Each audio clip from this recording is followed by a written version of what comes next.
स्वागत है आपका अपने YouTube channel skies preparation hub पर। तो आज हम लोग क्लास 11th का जो ज्योग्राफी है उसका लेक्चर हम लोग आगे बढ़ाएंगे, लेकिन चैनल आज का क्लास शुरू करने के पहले पहली बार जो हम लोग डेली आपसे रिक्वेस्ट करते हैं कि चैनल को सब्सक्राइब कीजिए, अपने फ्रेंड्स और रिलेटिव्स के पास शेयर कीजिए और उनको भी आप कहिए कि आप इसको सब्सक्राइब कर लें। तो चलिए आज हम लोग ज्योग्राफी पढ़ेंगे। हम लोग अल्टरनेट करके हिस्ट्री और ज्योग्राफी पढ़ रहे हैं। इसमें हमारा फर्स्ट चैप्टर चल रहा है क्लास 11th का भूगोल एक विषय के रूप में, और इसमें हम लोगों ने अभी तक जो पढ़ा है उसको देख लेते हैं। एक दो लेक्चर के बाद ये चैप्टर समाप्त हो जाएगा। हिस्ट्री आपका लंबा है तो वो चलेगा, अभी कुछ समय तक चलेगा, लेकिन ये दो लेक्चर के बाद आप उम्मीद रखिए कि ये समाप्त हो जाएगा। चलिए यहाँ से हम लोगों को पढ़ना था। हम लोग भूगोल की शाखाएं, ब्रांचेज ऑफ ज्योग्राफी पढ़ रहे थे, और उसमें से हम लोग पहला जो था आपका भौतिक भूगोल था। भौतिक भूगोल के बारे में हम लोग इसको पढ़ लिए। ये फिजिकल ज्योग्राफी भूगोल की एक शाखा है। फिजिकल ज्योग्राफी जो है ये एक ब्रांच है ज्योग्राफी का, और उसको हम लोगों ने पढ़ लिया। और आज हम लोग भूगोल की दूसरी शाखा के बारे में पढ़ेंगे जिसका नाम है मानव भूगोल। ये ज्योग्राफी का दूसरा ब्रांच है। तो मानव भूगोल यानी इसको हम अंग्रेजी में क्या बोलेंगे, ह्यूमन ज्योग्राफी। तो हमें फिजिकल ज्योग्राफी भी ज्योग्राफी का एक ब्रांच है, और ह्यूमन ज्योग्राफी जो है वो भी ज्योग्राफी का एक ब्रांच है। अब सवाल है कि हम लोग ह्यूमन ज्योग्राफी में क्या पढ़ते हैं, व्हाट इज़ ह्यूमन ज्योग्राफी, यानी ह्यूमन ज्योग्राफी में किन चीज़ों के बारे में हम पढ़ते हैं।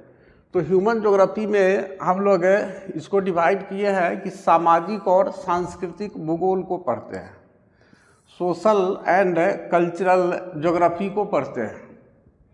मानव भूगोल में हम लोग सामाजिक और सांस्कृतिक भूगोल को पढ़ते हैं। तो सामाजिक का अर्थ हो गया कि किसी भी समाज के ज्योग्राफी के बारे में पढ़ेंगे कि आखिर कोई भी समाज अगर किसी भौगोलिक क्षेत्र में रहता है तो उसके भौगोलिक क्षेत्र का उसके समाज पर क्या प्रभाव पड़ता है, और उसके बाद प्रत्येक समाज की जो संस्कृति होती है वह अलग अलग होती है। संस्कृति का अर्थ हो गया, कल्चर का अर्थ हो गया कि उनके जीने का जो तरीका है, जीने का तरीका हर समाज का अलग अलग होता है।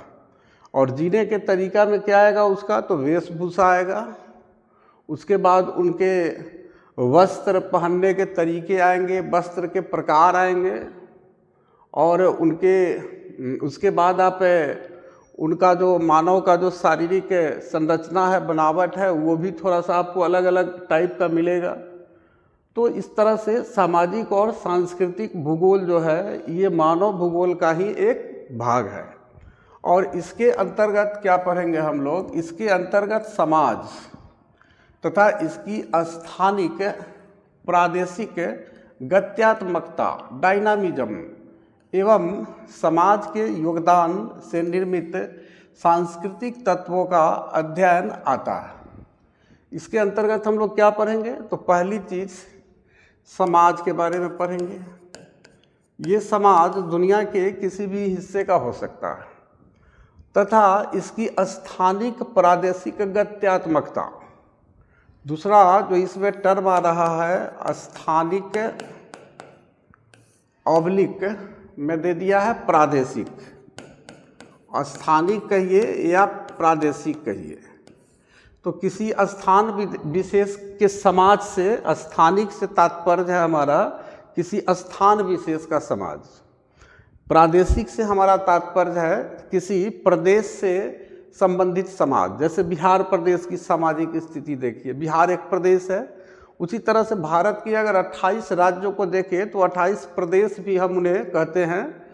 तो 28 प्रदेशों की अगर सामाजिक स्थिति देखें और उनकी सांस्कृतिक स्थिति देखें तो सब में आपको अंतर पाया जाता है, और उनका जो डायनामिज्म है, उनकी जो गत्यात्मकता है, उसके बारे में पढ़ेंगे। गत्यात्मकता यानी उसका जो डेवलपमेंट है, उनके जो क्रियाकलाप है वो गत्यात्मकता में आएंगे।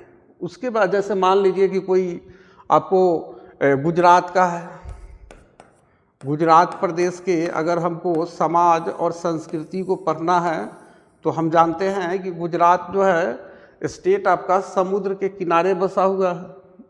तो यहाँ समुद्र के किनारे बसने वाले जो लोग होंगे, उनकी जो सांस्कृतिक और सामाजिक स्थिति होगी वह किसी धरातल पर वाले क्षेत्र में यानी मैदानी भागों में बसने वाले लोगों से बिल्कुल अलग होगा। क्योंकि ये समुद्र क्या हो जाएगा, समुद्र जो है इनके हम समझते हैं कि एक प्रकार से एक बहुत बड़ा संसाधन का काम करेगा इनके लिए, जहाँ से ये मछलियाँ प्राप्त करेंगे, जहाँ से आपको इनको यातायात, समुद्री जो यात्रा होती है इसकी सुविधा इनको प्राप्त होगी और समुद्र के मार्ग से बहुत सारा व्यवसाय भी करेंगे। तो इनकी जो सामाजिक स्थिति बनेगी और इसके कारण इनका जो सांस्कृतिक स्थिति बनेगा ये बिल्कुल अलग होगा। तो हम हर स्टेट का, हर प्रदेश का या हर स्थान का अगर हम समाज और संस्कृति का अध्ययन करें तो उसमें आपको बहुत ज़्यादा डाइवर्सिटी, विविधता दिखाई देगी और उनका जो डायनामिज्म है, उनका जो क्रियाकलाप है, उसमें भी हमें बहुत ज़्यादा डाइवर्सिटी दिखाई देगी। और उसके बाद प्रत्येक समाज का उसके अपने क्षेत्र में, उसके स्थान विशेष में क्या योगदान है, किन सांस्कृतिक तत्वों का इन्होंने निर्माण किया है, इसके बारे में हम लोग इसमें पढ़ते हैं मानव भूगोल में। तो ये मानव भूगोल का पहला पार्ट आप समझ गए होंगे, हमारा पहला है सामाजिक सांस्कृतिक भूगोल। उसके बाद देखिए दूसरा पार्ट, इसका दूसरा पार्ट पर हम लोग चलते हैं। दूसरा है जनसंख्या एवं अधिवास भूगोल। ये मानव भूगोल का दूसरा भाग है, जनसंख्या एवं अधिवास भूगोल। तो इसके अंतर्गत हम लोग क्या पढ़ेंगे, तो यह है ग्रामीण तथा नगरीय क्षेत्रों में जनसंख्या वृद्धि, उसके बाद उसका वितरण, उसके बाद घनत्व, उसके बाद लिंग अनुपात, उसके बाद प्रवास एवं व्यावसायिक संरचना आदि का अध्ययन करता है। जबकि अधिवास भूगोल में ग्रामीण तथा नगरीय अधिवासों के वितरण, प्रारूप तथा अन्य विशेषताओं का अध्ययन किया जाता है। तो इसको हम चूँकि एनसीईआरटी लाइन बाय लाइन पढ़ रहे हैं और देखिए इसका प्रत्येक सेंटेंस में बहुत सारा कंटेंट छिपा हुआ है और इसमें से आप किसी भी कंटेंट्स को छांट करके नहीं पढ़ सकते हैं। तो ये मानव भूगोल का जो दूसरा पार्ट है उस जिसमें हम लोग पढ़ेंगे जनसंख्या एवं अधिवास भूगोल। तो जनसंख्या और अधिवास भूगोल जो होगा इसमें हम क्या पढ़ेंगे कि यह ग्रामीण तथा नगरीय क्षेत्र, ग्रामीण क्षेत्र ले लीजिए और नगर क्षेत्र ले लीजिए, और उसकी जो जनसंख्या वृद्धि है। अब ग्रामीण क्षेत्रों में जनसंख्या बढ़ने का जो जनसंख्या वृद्धि होती है वह किस दर से होती है, और नगरीय क्षेत्रों में जो जनसंख्या वृद्धि है वह किस स्पीड से होता है, और इसके बारे में हम लोग इसमें पढ़ेंगे जनसंख्या एवं अधिवास भूगोल में। उसके बाद हम लोग पढ़ेंगे क्या कि उसका वितरण, और ये जो जनसंख्या है, जो जनसंख्या वृद्धि होती है, इसका जो डिस्ट्रीब्यूशन है, ये जो जनसंख्या है यह है किस तरह से इनका वितरण होता है यानी प्रसार होता है, उसके वितरण के बारे में हम पढ़ेंगे कि जनसंख्या का वितरण जो है, आप जनसंख्या बढ़ेगी तो आप देखते हैं कि उनके आवास जो है उनके अधिक बनते हैं और उनका जो एक खास क्षेत्र में वो क्या होता है, उनका वितरण हो जाता है और बहुत सारे लोगों का प्रवास भी हो जाता है। यानी एक स्थान से ग्रामीण क्षेत्र को छोड़ करके शहरी क्षेत्रों में भी चले जाते हैं, तो ग्रामीण क्षेत्रों से शहरी क्षेत्रों में प्रवास भी होता है, तो उसके वितरण के बारे में भी पढ़ेंगे। उसके बाद घनत्व के बारे में पढ़ेंगे कि नगरीय जनसंख्या का घनत्व क्या है। तो नगर में आप जाएंगे तो पता चलेगा कि 1 किलोमीटर घनत्व, जनसंख्या घनत्व किसे कहते हैं? जनसंख्या घनत्व का मीनिंग हुआ कि 1 किलोमीटर की दूरी पर कितने व्यक्ति निवास करते हैं।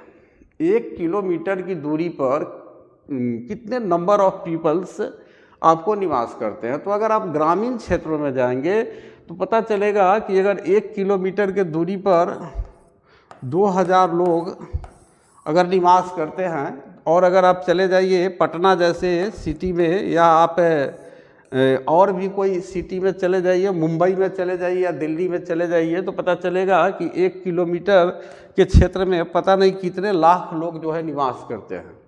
तो देखिए यहाँ नगर में अगर देखिएगा तो जनसंख्या घनत्व बहुत अधिक होता है, और उसके बाद जो ग्रामीण समाज है वहाँ पर जो जनसंख्या घनत्व होता है वो कम होता है। उसके बाद हम लोग लिंग अनुपात के बारे में भी पढ़ेंगे। लिंग अनुपात का मीनिंग होता है कि कितने पुरुष पर महिलाओं की संख्या कितनी है, कितने पुरुषों पर महिलाओं की संख्या कितनी है, ये हम लोग लिंग अनुपात में पढ़ते हैं।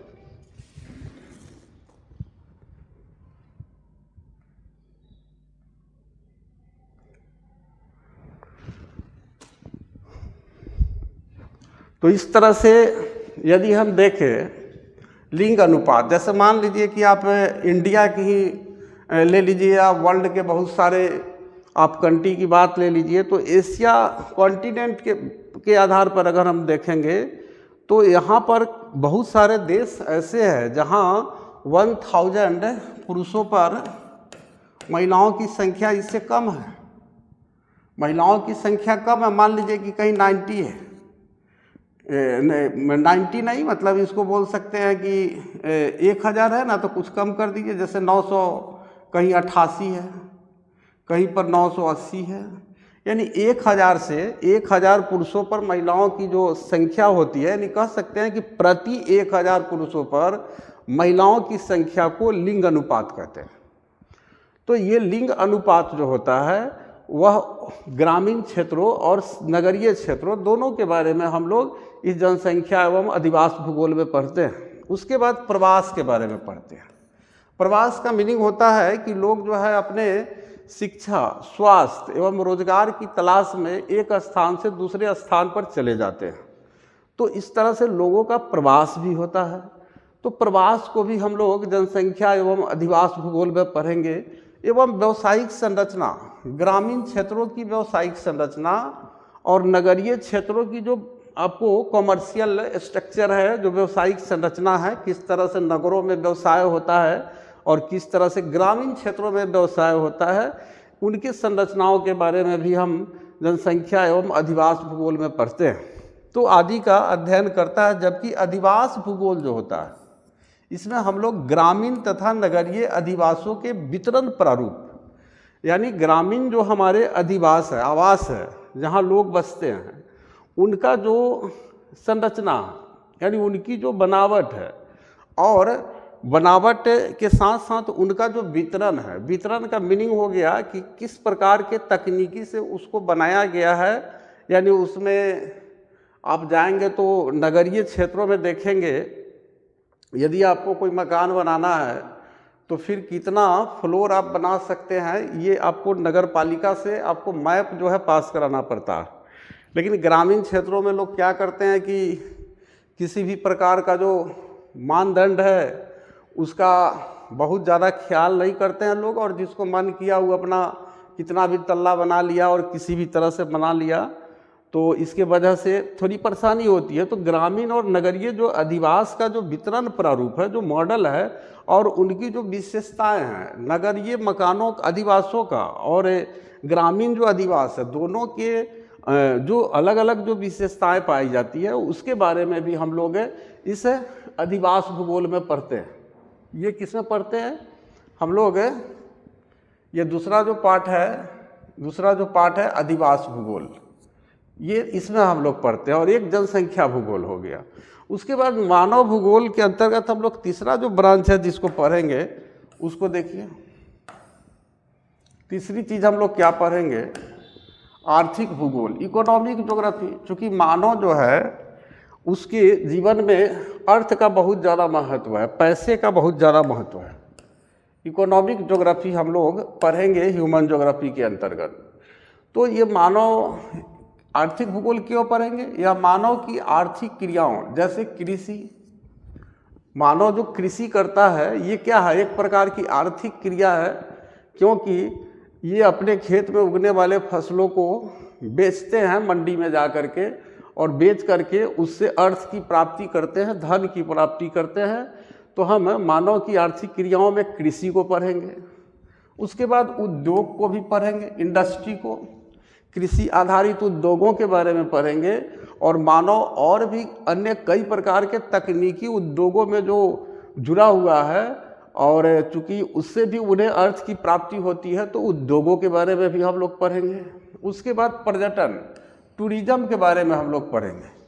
हम लोग जानते हैं कि दुनिया में बहुत ऐसे क्षेत्र हैं जो पर्यटन स्थल के नाम से आपको प्रसिद्ध है। जैसे आप अपने बिहार में यदि आप ले लीजिए तो नालंदा एक टूरिस्ट प्लेस है।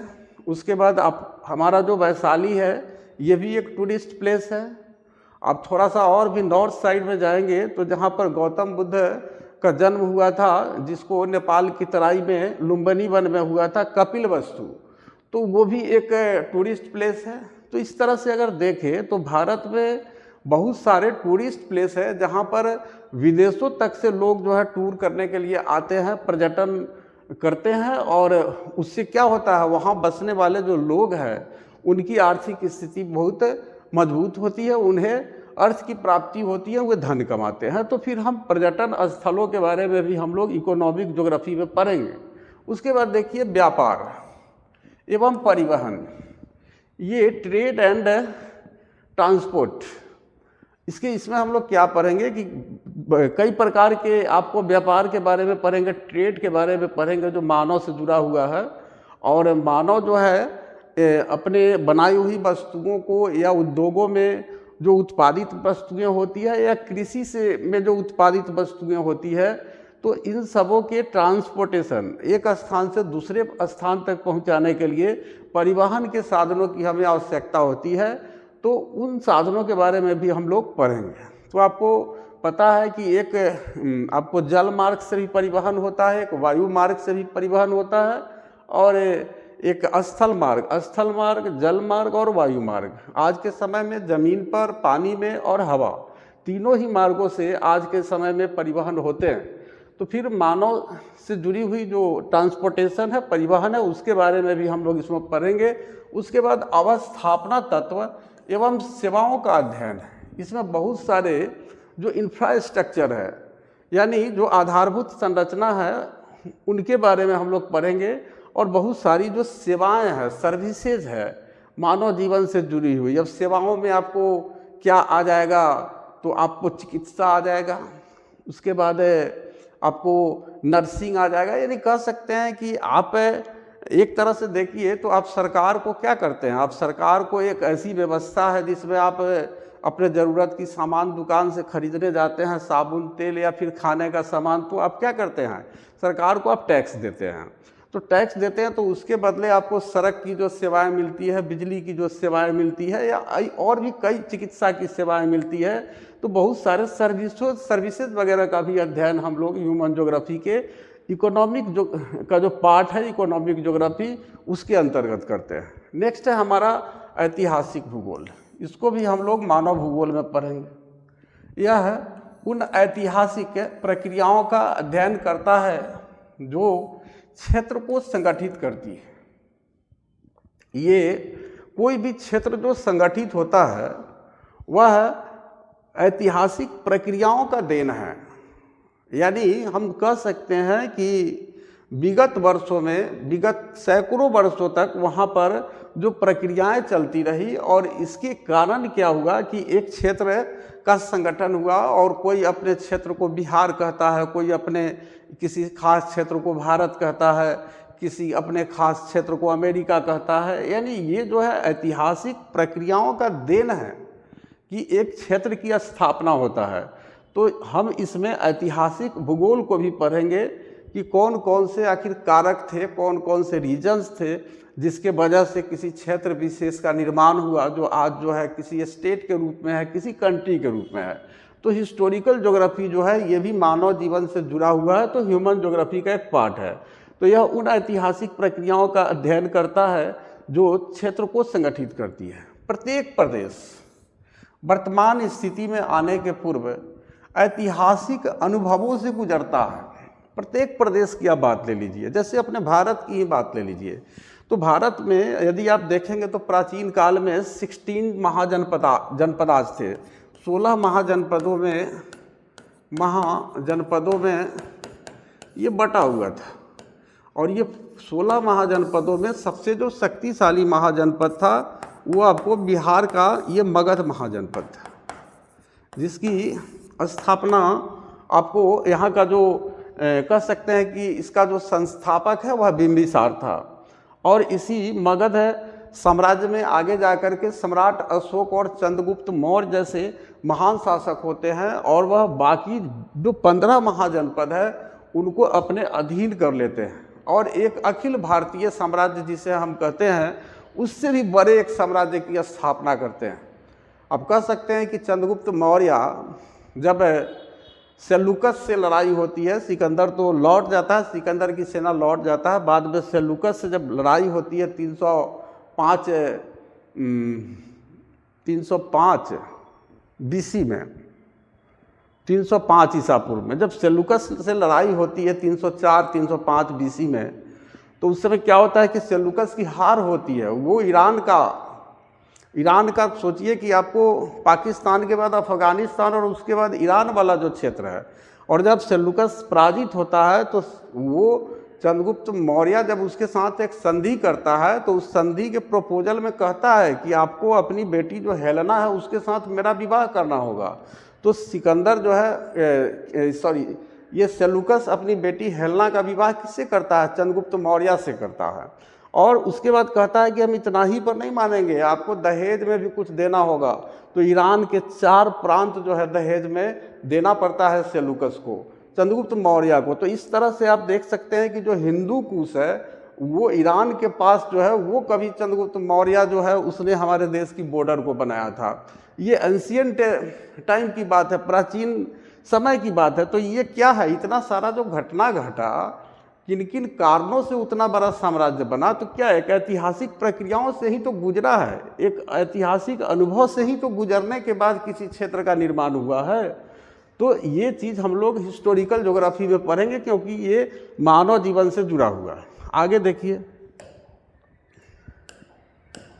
भौगोलिक तत्वों में भी सामयिक परिवर्तन होते रहते हैं। समय के साथ जो भौगोलिक तत्व है, ज्योग्राफिकल जो एलिमेंट्स है, उसमें क्या होते हैं, उसमें बदलाव होते रहते हैं।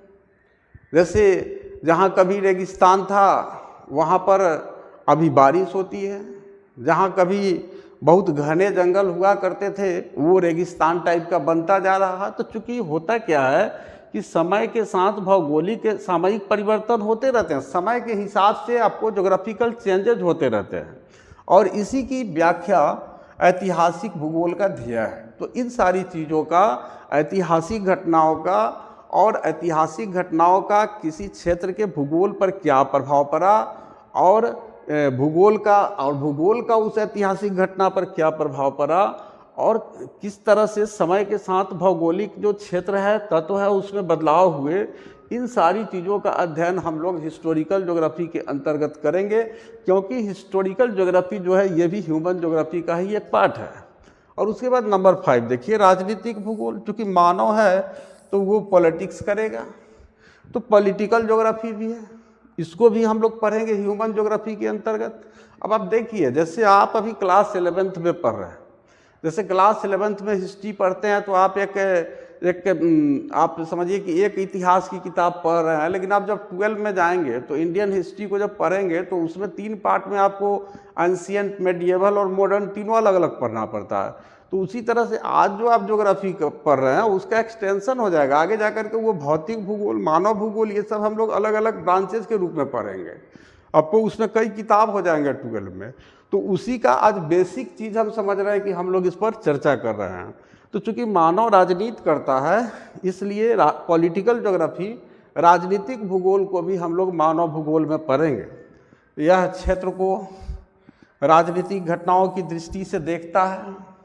यह किसी भी क्षेत्र को, दुनिया के किसी भी क्षेत्र का जब आप अध्ययन कीजिएगा तो वो उस क्षेत्र में होने वाले जो राजनीतिक घटनाएं हैं उसके हिसाब से हम उस क्षेत्र को देखेंगे, उस क्षेत्र का अध्ययन करेंगे कि आखिर किस क्षेत्र में कौन सी राजनीतिक घटनाएं घटी एवं उससे की सीमा कहाँ है, बॉर्डर कहाँ है। जैसे आप जानते हैं कि 15 अगस्त 1947 को 15 अगस्त 1947 को जब हमारा देश 2 कंट्री में डिवाइड हो गया ऑन द बेसिस ऑफ हम कह सकते हैं कि population of Hindu and Muslim, Hindu और मुस्लिम आबादी के अनुसार, जो आपको इस भारत को 15 अगस्त 1947 को इंडिपेंडेंस के पहले ही 14 अगस्त को ही 14 अगस्त को ही आपको 2 पार्ट में बांट दिया गया।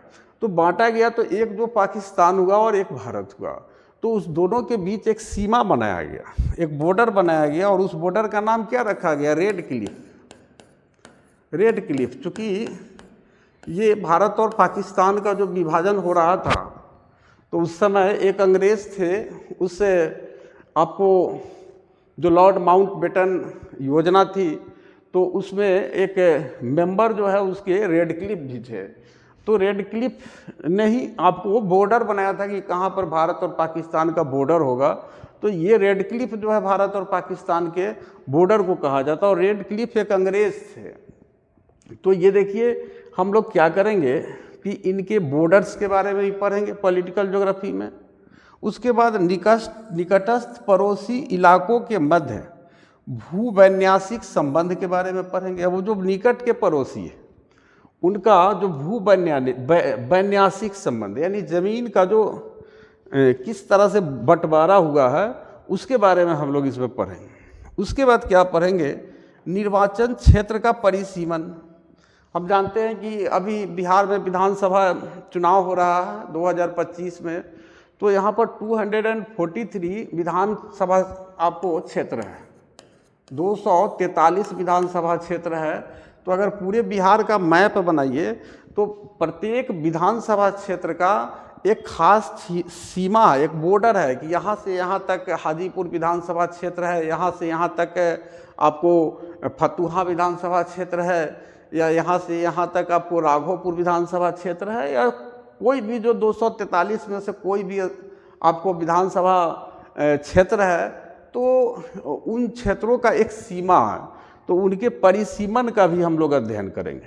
जो भी निर्वाचन क्षेत्र है, चाहे लोकसभा का, जैसे बिहार में हम देखेंगे कि 40 MP जहाँ से चुन करके जाते हैं, 40 लोकसभा क्षेत्र है, वैशाली है, मुजफ्फरपुर है, उसके बाद आप ये वैशाली को आप हाजीपुर कह सकते हैं, हाजीपुर लोकसभा क्षेत्र, मुजफ्फरपुर लोकसभा क्षेत्र। तो इस तरह से मुजफ्फरपुर वाला का ही नाम वैशाली के नाम पर है संभवतः। तो इस तरह से पटना में आपको 2 हो जाता है, पटना साहिब और पाटलिपुत्र, तो 2 जो है पार्लियामेंट्री कॉन्स्टिट्यूएंसी हो जाता है। तो प्रत्येक का एक बॉर्डर होता है कि यहाँ से यहाँ तक आपको पटना लोकसभा क्षेत्र है, यहाँ से यहाँ तक हाजीपुर लोकसभा क्षेत्र है, यहाँ से यहाँ तक राघोपुर विधानसभा क्षेत्र है। तो उनका जो निर्वाचन क्षेत्र का उसी को परिसीमन कहा जाता है। उसके बारे में भी हम लोग पॉलिटिकल ज्योग्राफी में पढ़ेंगे एवं चुनाव परिदृश्य का विश्लेषण करता है और जो इलेक्शन का जो परिदृश्य होता है उसके बारे में भी हम लोग एनालिसिस करेंगे। उसके बाद देखिए और क्या इसमें हम पढ़ेंगे, साथ ही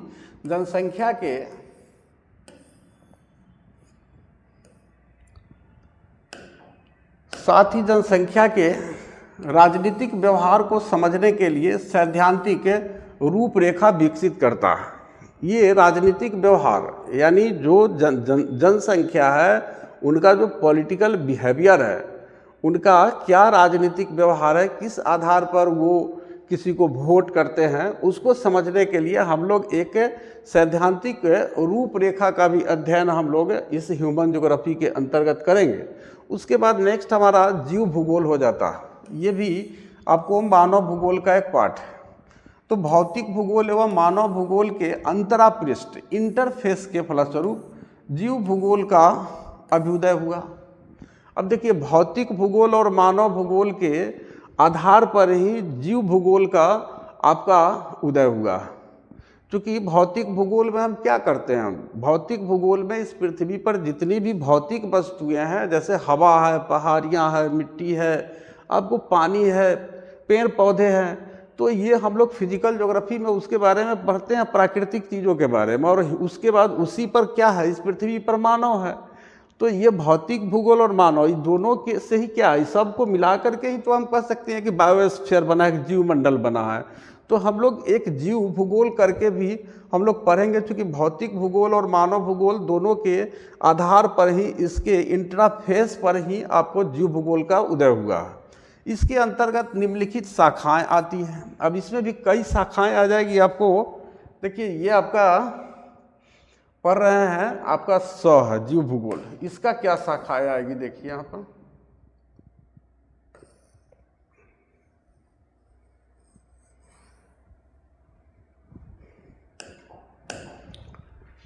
इसका शाखा एक आएगा जीव भूगोल में कि इसमें पशुओं एवं उनके निवास क्षेत्र के स्थानिक स्वरूप, यानी कोई भी पशु, जैसे जंगली जानवर हो सकते हैं, पालतू जानवर हो सकते हैं, तो उनके स्थान का बनावट किस प्रकार का है, किस प्रकार के क्षेत्र में ये जंगली पशु रहते हैं। कुछ जलीय पशु भी होते हैं, कुछ उभयचर भी होते हैं जो जल में भी और आपको पृथ्वी पर भी रहते हैं, कुछ वायवीय भी होते हैं जो हवा में रहते हैं। तो इस तरह से पशुओं और उनके निवास क्षेत्र अलग अलग होते हैं, अलग अलग पशुओं का निवास क्षेत्र अलग अलग होता है। तो उनके स्थान का जो स्वरूप होता है, बनावट होता है, उसका अध्ययन हम लोग जीव भूगोल में करेंगे। और क्या करेंगे, एवं भौगोलिक विशेषताओं का हम अध्ययन करेंगे कि आखिर ये पशु किस प्रकार के भौगोलिक परिवेश में रहना पसंद करते हैं।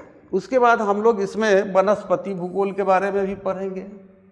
ये आपको वनस्पति भूगोल के बारे में भी हम पढ़ेंगे, जिसको प्लांट ज्योग्राफी भी हम इसको बोल सकते हैं, या ये बॉटनी को हम ऐसे वनस्पति कहते हैं। तो ये इस तरह से आपको वनस्पति भूगोल के बारे में हम लोग पढ़ेंगे। इसमें क्या पढ़ेंगे, यह प्राकृतिक वनस्पति का उसके निवास क्षेत्र, हैबिटेट में स्थानिक प्रारूप का अध्ययन करता है। आप जानते हैं कि जो भी प्राकृतिक वनस्पति है वह किसी न किसी निवास क्षेत्र में रहते हैं, और जिस निवास क्षेत्र में रहते हैं उनके स्थान का जो क्या मॉडल होता है। जैसे आप समुद्र में भी आप देखेंगे तो बड़े बड़े आपको वनस्पति पाए जाते हैं। वनस्पति आपको पृथ्वी के ऊपर ही नहीं आप कह सकते हैं, जैसे घास होता है तो घास को भी तो हम वनस्पति में रखेंगे।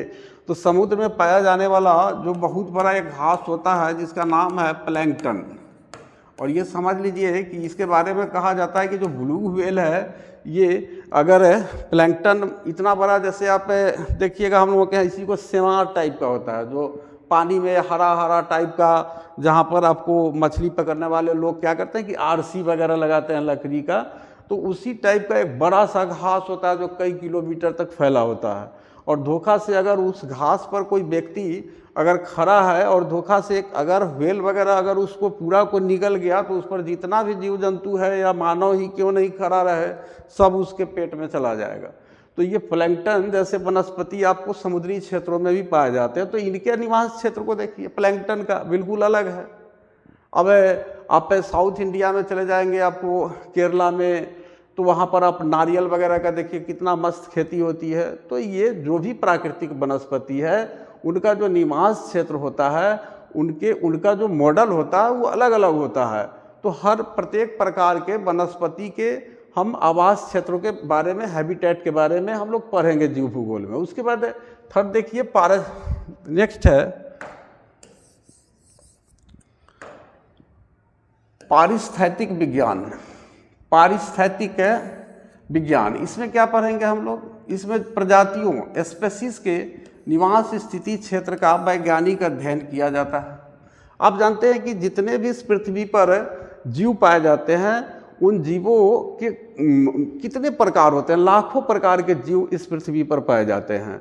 तो उनके जो स्पीसीज है यानी उनकी जो प्रजातियां हैं उनका निवास किस तरह का होता है और उन किस स्थिति में वो रहते हैं और उनके उस निवास और स्थिति क्षेत्र का साइंटिफिक वैज्ञानिक तरीके से अध्ययन इसमें पारिस्थितिक विज्ञान में किया जाता है। और पारिस्थितिक विज्ञान जो है ये भी एक जीव भूगोल की शाखा है। उसके बाद देखिए नेक्स्ट है पर्यावरण भूगोल, इन्वायरमेंट ज्योग्राफी।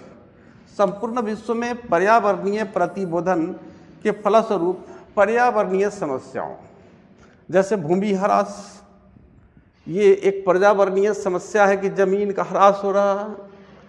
एक और समस्या है पॉल्यूशन, जिसमें आपको जल प्रदूषण और वायु प्रदूषण दो को हम मुख्य रूप से हम मान सकते हैं। और एक आज के समय में ध्वनि प्रदूषण भी होने लगा है। तो भूमि की कमी हो रही है, इसको हम लोग पर्यावरण में भूगोल में पढ़ेंगे कि भूमि ह्रास का पर्यावरण पर क्या प्रभाव पड़ेगा और जो प्रदूषण है उसका हमारे पर्यावरण पर क्या प्रभाव पड़ता है। उसके बाद इसकी सुरक्षा की चिंता के बारे में, संरक्षण की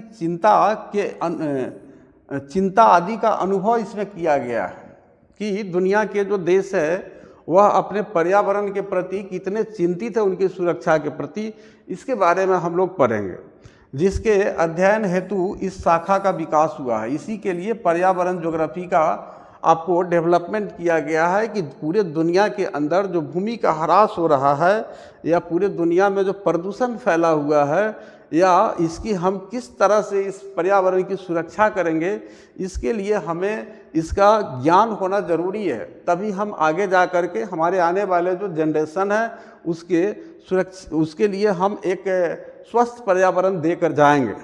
तो ये इसके लिए हम लोग इसको जीव भूगोल में पढ़ते हैं। उसके बाद देखिए नेक्स्ट है आपका प्रादेशिक भूगोल, और उसको क्लियर करके खाली उसको क्लियर करेंगे। उसके बाद दो लेक्चर में के बाद हमारा ये चैप्टर समाप्त हो जाएगा। तो हम इसके बाद एक लेक्चर में समाप्त करें अगले बार या 2 लेक्चर में। एक लेक्चर के बाद समाप्त हो जाएगा तो फिर आप PDF में इस चैप्टर का क्वेश्चन आंसर आपको सबको सेंड भी करेंगे और उसको ठीक से सोल्व भी करेंगे, जिससे आपका ये चैप्टर पूरी तरह से तैयार हो जाएगा। तो आगे देखिए इसमें आगे क्या था लास्ट वाला देखिए प्रादेशिक, ये बिल्कुल चेंज हो गया। प्रादेशिक उपागम पर आधारित भूगोल की शाखाएं। अब प्रादेशिक उपागम के आधार पर यानी किसी क्षेत्र विशेष के आधार पर, किसी क्षेत्र विशेष के बनावट के आधार पर भूगोल की शाखाएं कौन कौन सी है उसके बारे में हम लोग पढ़ेंगे। इसमें क्या है कि एक बृहद, मध्यम, लघु स्तरीय, प्रादेशिक क्षेत्रीय अध्ययन, यानी किसी प्रदेश का, किसी क्षेत्र का हम बृहद पैमाने पर अध्ययन करेंगे, मध्यम पैमाने पर भी अध्ययन करेंगे और ये वस्तुनिष्ठ टाइप का एक सामान्य रूप से एक भी हम अध्ययन करेंगे। मतलब कि एक व्यापक अध्ययन की बात, बृहद जब कर लिए तब मध्यम और लघु स्तरीय अध्ययन हमारा हो ही जाएगा। और बिल्कुल बारीकी तक से हम लोग प्रादेशिक किसी क्षेत्र विशेष का अध्ययन करेंगे। उसके बाद ग्रामीण इलाका नियोजन, गांव के इलाका का किस प्रकार से आपको मैनेजमेंट होता है, सड़कें कैसी होती है, उसमें ड्रेनेज नलियां कैसे होती है, बिजली के खंभे कहाँ होते हैं, तो ढेर सारी जो गांव के लोगों के लिए आवश्यकता है। तो ये ग्रामीण इलाका का किस तरह से नियोजन किया गया, प्लानिंग किया गया है, इसके बारे में हम लोग पढ़ेंगे। उसके बाद नेक्स्ट है शहर एवं नगर नियोजन सहित प्रादेशिक नियोजन। उसके बाद शहर और नगर का किस तरह से प्लानिंग किया गया है, सड़कों की स्थिति कैसी होगी, नालियों की स्थिति कैसी होगी, बिजली का सप्लाई किस तरह से होगा, उद्योग जो है शहर के किस हिस्से में स्थापित किए जाएंगे, तो ये सब शहर और नगर नियोजन में आता है। तो इनके नियोजन सहित पूरे स्टेट, हर स्टेट यानी पूरे प्रदेश का किस तरह से प्लानिंग किया जाएगा कि कहाँ पर कौन सी चीज़ें स्थापित रहनी चाहिए, इसके बारे में भी हम लोग पढ़ेंगे, क्योंकि इसके नियोजन का प्रभाव हमारे जीवन पर पड़ता है। उसके बाद प्रादेशिक विकास, स्टेट का आपका डेवलपमेंट कैसे होगा, इसको भी हम लोग ये पढ़ेंगे। प्रादेशिक विवेचना विश्लेषण, प्रदेश प्रादेशिक आधार पर हम इसका क्या करेंगे, इसका एक्सप्लेन करेंगे, व्याख्या करके, और फिर हम उसका एनालिसिस करेंगे, विश्लेषण करेंगे उसको ठीक से। दो ऐसे पक्ष है जो सभी विषयों के लिए उभयनिष्ठ सर्वनिष्ठ है। अब दो पक्ष देखिए, एक दर्शन आ गया, फिलॉसफी। तो दर्शन के अंतर्गत हम अगर देखें तो भौगोलिक चिंतन आ जाएगा।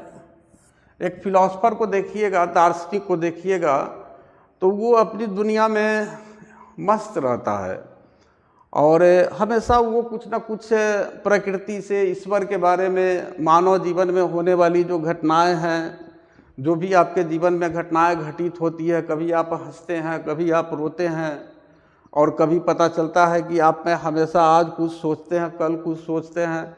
तो ये सब जो परिस्थितियां आपके जीवन में आती है, उसके लिए एक फिलॉसफर जो है वो बहुत बड़ा चिंतन का कार्य करता है। इसलिए अगर आप दर्शन पढ़ते हैं, फिलॉसफी को पढ़ते हैं, तो आप अपने जीवन में, आपके जीवन में एक बहुत बड़ी क्रांति आ सकती है।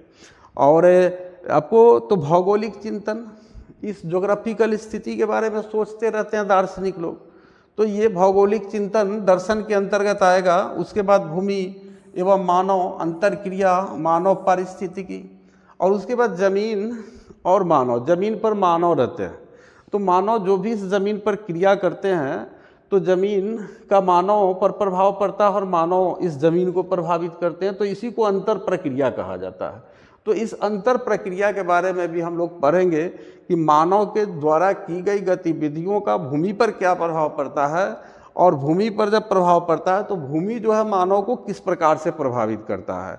तो भूमि एवं मानव अंतर प्रक्रिया इस मानव परिस्थितिकी के अंतर्गत हम लोग पढ़ेंगे। उसके बाद ये यहाँ पर ये समाप्त हो गया। उसके बाद हम लोग प्रादेशिक उपागम के आधार पर इस भूगोल की ब्रांच को हम लोग पढ़ेंगे, स्पेशल ढंग से इसको पढ़ेंगे। और इसी के साथ हम आज क्लास 11th का जो ज्योग्राफी का ये लेक्चर समाप्त करते हैं, और हमारा पूरा प्रयास होगा कि अगले लेक्चर में आपका ज्योग्राफी का फर्स्ट चैप्टर समाप्त हो जाए।